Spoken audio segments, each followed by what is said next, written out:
ओकर चक्कर में हेर सखी सैया पिटाइल रहते बास में रजऊ पिटाइल रहते बास में ओकर चक्कर में हेर सखी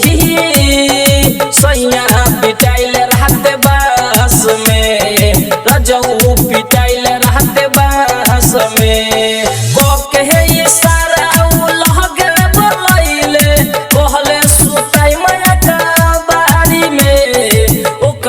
चक्कर में हेर सखी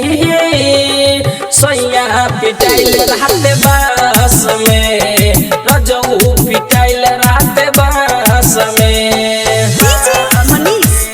म्यूजिक डायरेक्टर सुरेंद्र सुहाना।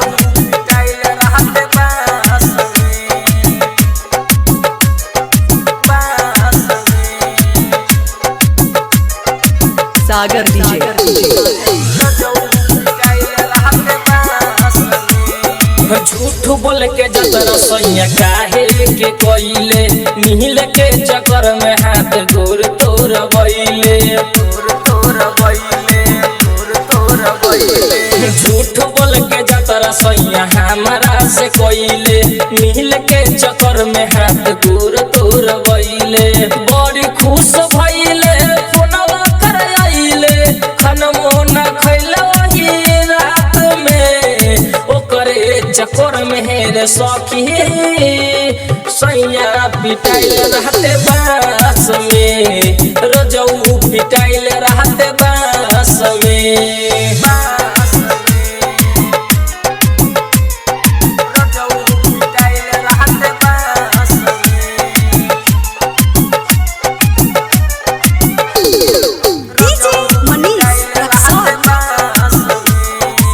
चांद रिकॉर्डिंग स्टूडियो गोरेटा बाजार।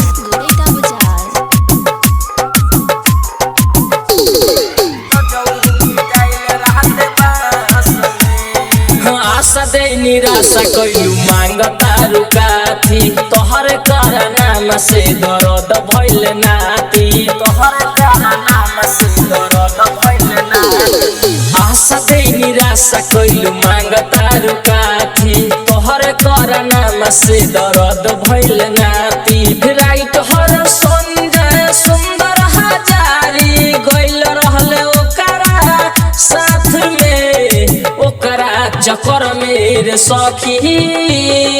सैया पिटाइल रहते बास में रजऊ पिटाइल रहते बास में। चांद रिकॉर्डिंग स्टूडियो गोरेटा बाजार।